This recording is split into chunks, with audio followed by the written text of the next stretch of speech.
ika Jose Rizal. Nagsulat ng mga aklat upang maging batayang aralin ng mamamayan para hanapin ang katotohanan maging malaya sa dayuhang mananakop. At ito ang naging dahilan kung bakit unti-unting namulat ang mamamayan para sa isang pambansang pagbabago ng ating lipunan bilang mamamayan ng bayang Pilipinas. Sa pamumuno ni Andres Bonifacio, itinatag ang isang lihim na kilusan ng pagbabago noong 1892. At ang 4 na taong pag-organisa, pagpapalakas sa kanilang hanay, paghahanap ng katotohanan, paglaban sa mga dayuhang mananakop, ito ay humantong sa 1896 Revolution.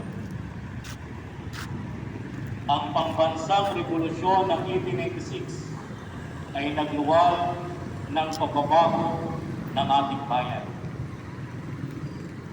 Sa araw na ito, mula 1896 hanggang 1902, yung transition ng ating paglaya sa kamay ng mga Kastila at ang ating panibagong mananakop ang mga Amerikano.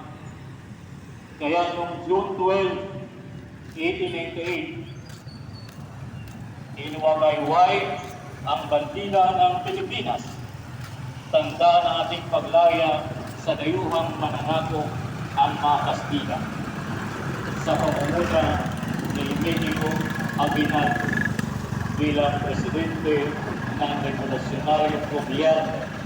Katuwa ang isa sa mahalagang nagtutulong din katulad ni Nabonborsa ay nagkilusang pagbabago sa loob ng simbahan ang sekularisasyon ay si Monsignor Gregorio Agribay bilang Vicario Transferente General sa gobyerno ni Emilio Aguinaldo. Amin din mga kapakalimutan namin ang ating natatanging bayani sa bayan ng Santa Cruz, ang nag-iisang revolusyonaryong babae, ang Generala Amiga Cajabagan.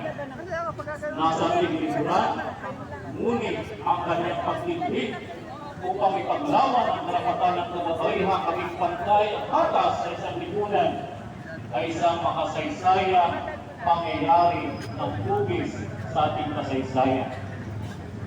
Mga bayaning tumitid para sa atin upang makamit natin ang kalayaan.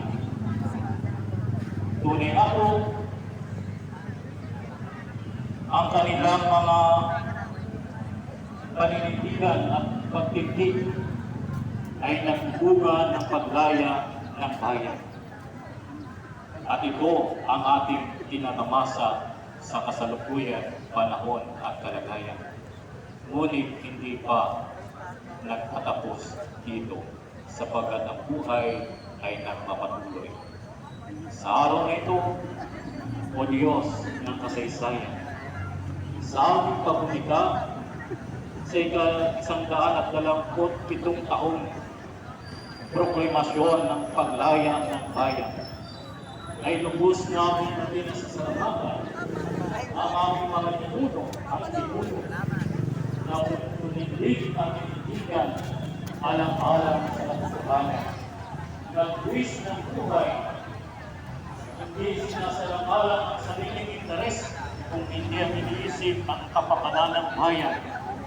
Ang aming pagdiriwang ngayon ay pagdiriwang ng sakripisyo, dugo at pawis at pag-alay ng buhay ng minuno upang maipaiguhin ang isang malaya at mapayapang lipunan.